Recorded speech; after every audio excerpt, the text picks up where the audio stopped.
Assalamualaikum warahmatullahi wabarakatuh. Kita lanjutkan materi hari ini ialah mengenai analisis variansi dua jalan. Nah, pada materi sebelumnya ya kita bahas analisis variansi satu jalan. Pada analisis variansi satu jalan, kita mempunyai variabel bebas 1 dan variabel terikat 1 ya. Nah, pada analisis variansi dua jalan dikembangkan lagi, kita mengambil dua variabel bebas dengan satu variabel terikat. Nah, maka nanti hipotesis yang terdapat pada analisis variansi dua jalan ya, yaitu adalah ada H0A H1A, H0B H1B, H0AB H1AB. Nah, pada A atau H0A dan H1A ini nanti kita akan melihat perbedaan atau efek antar baris ya, antar baris terhadap variabel terikat. Kemudian untuk H0B dan H1B ini nanti kita akan melihat ada atau tidaknya perbedaan efek antar kolom terhadap variabel terikat. Kemudian H0AB dan H1AB ini nanti kita akan menganalisis apakah terdapat interaksi antara baris dan kolom terhadap variabel terikat. Nah, kemudian uji analisis dua jalan. Nah, kita jelaskan dulu di sini untuk analisis dua jalan dengan sel sama ya. Nah, ini rumusnya sudah sangat dijelaskan sangat lengkap. Nanti tinggal Anda catat dan pahami kembali ya. Nah, saya tidak akan menguraikan satu persatu ya karena waktunya supaya lebih efektif.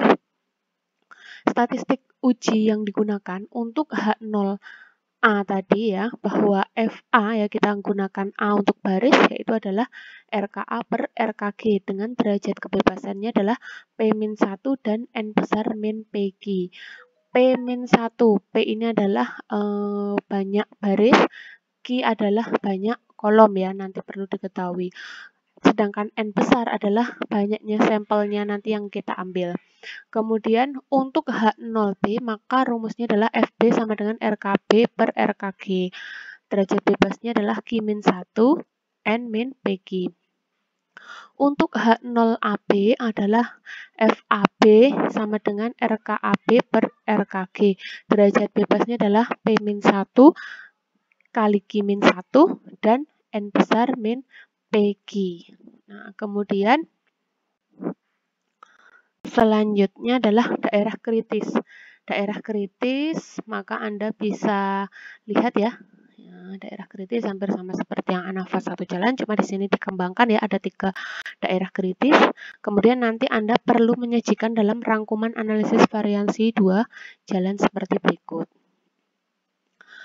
Nah, contoh yang selanjutnya, nah ini saya jelaskan dari buku Budiono ya agar lebih mudah dipahami.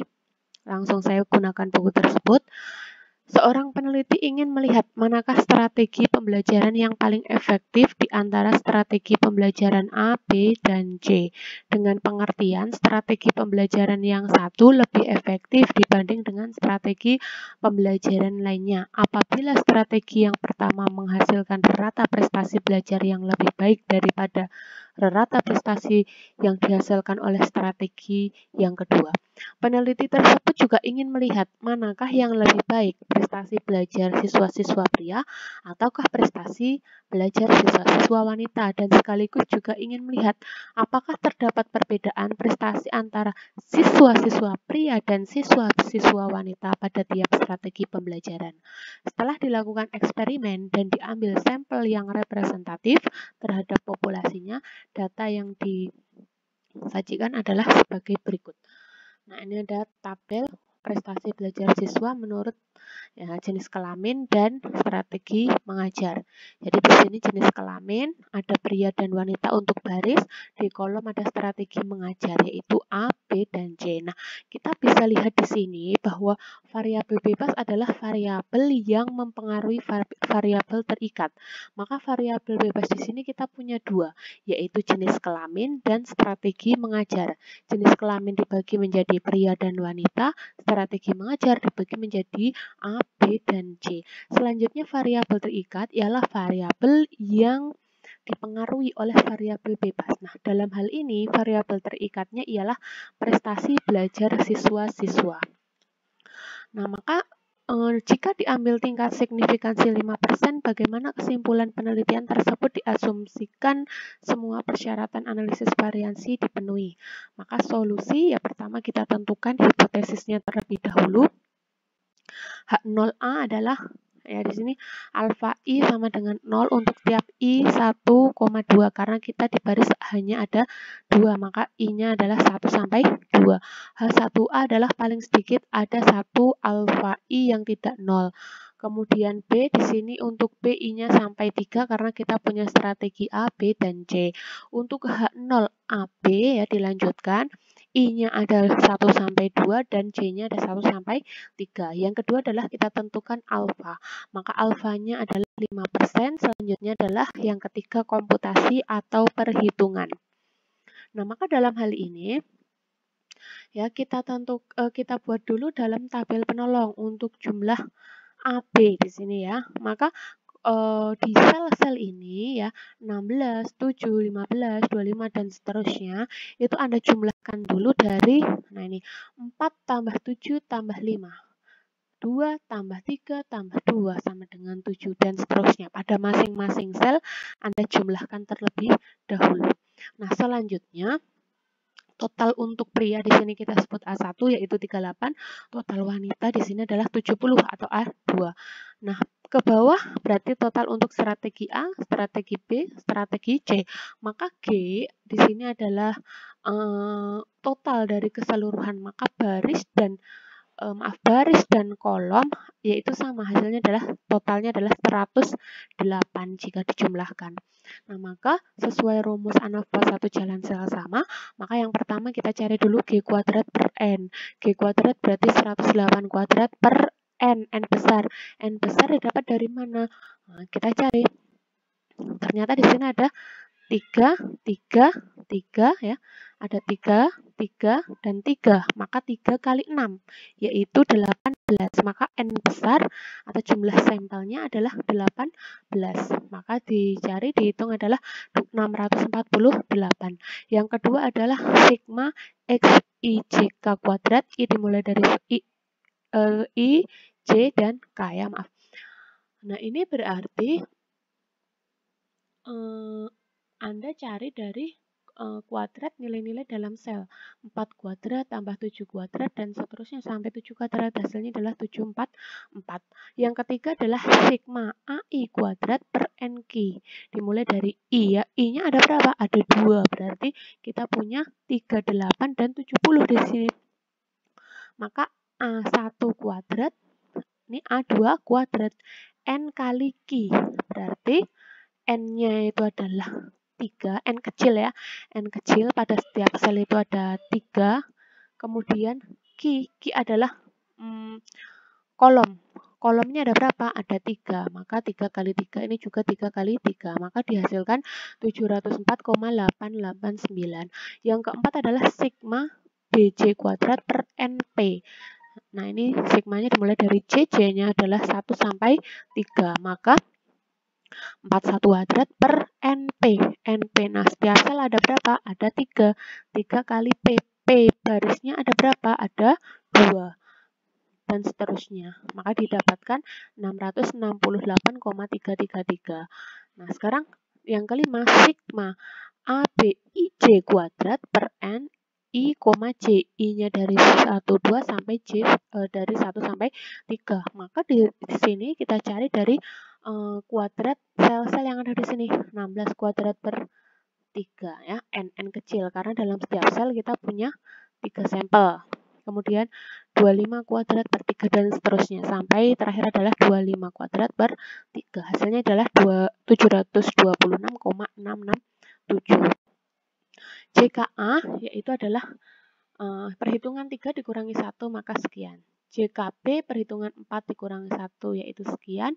JKAB itu diperoleh dari 1 ditambah 5 dikurangi 3 dikurangi perhitungan yang keempat. Maka dihasilkan sekian.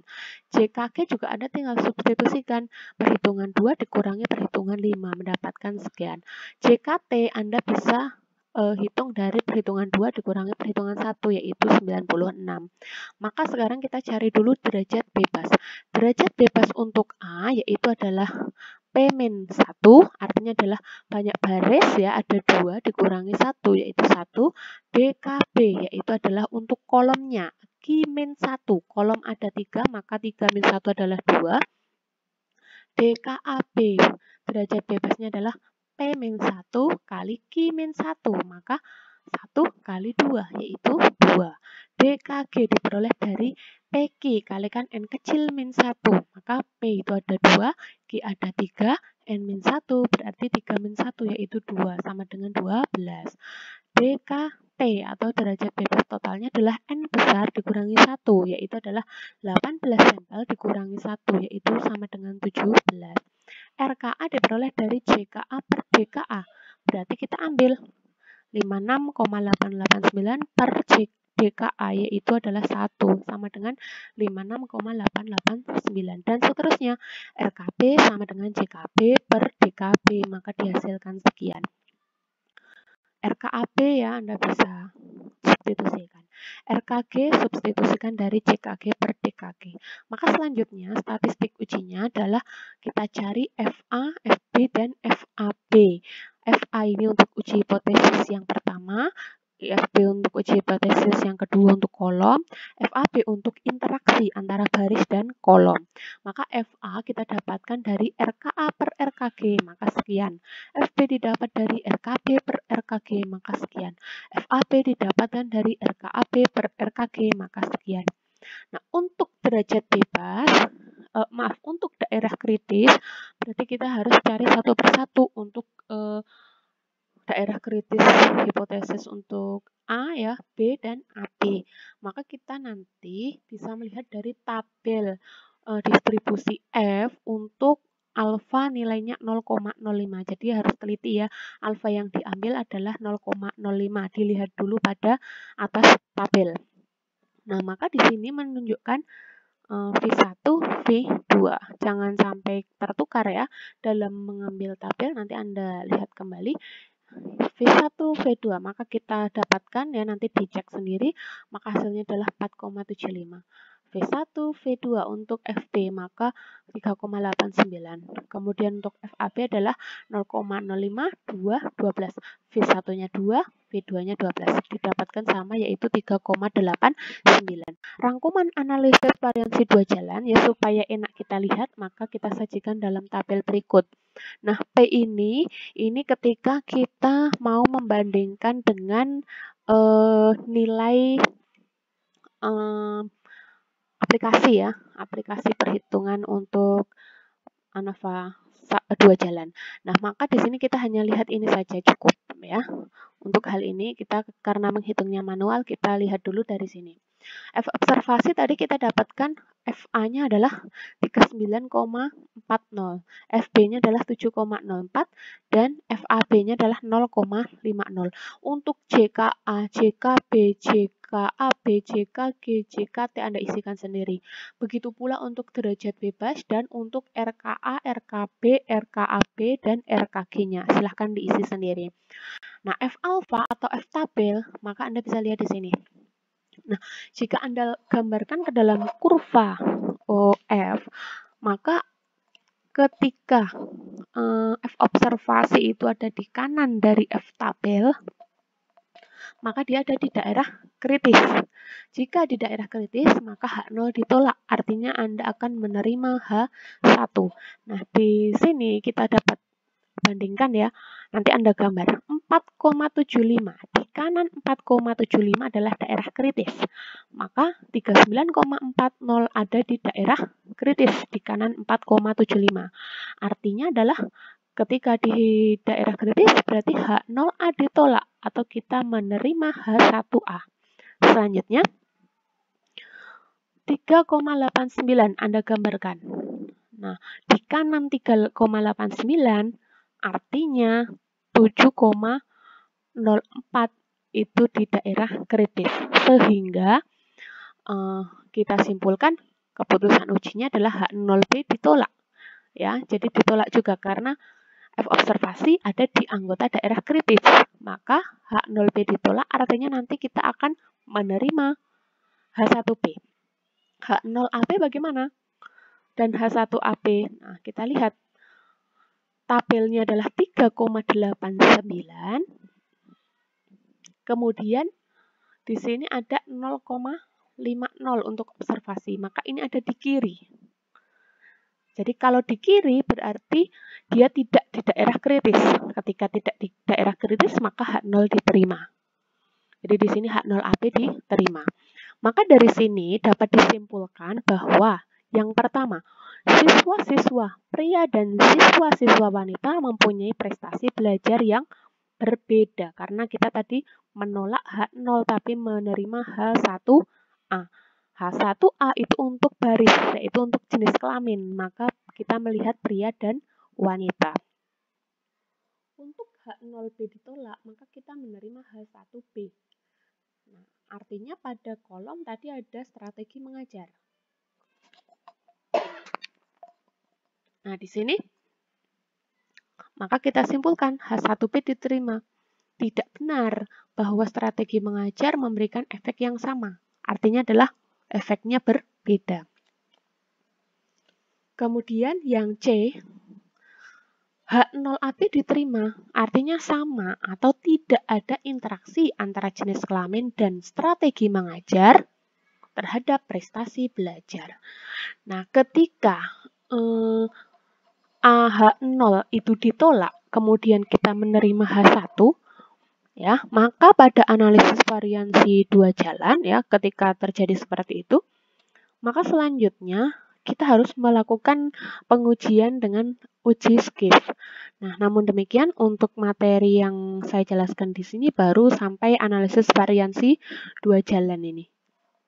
Nah, selebihnya nanti mungkin di penjelasan berikutnya ya, uji Skiff untuk uji lanjut pasca analisis variansi dua jalan. Ya. Sampai di sini penjelasan saya, semoga bermanfaat. Terima kasih. Wassalamualaikum warahmatullahi wabarakatuh.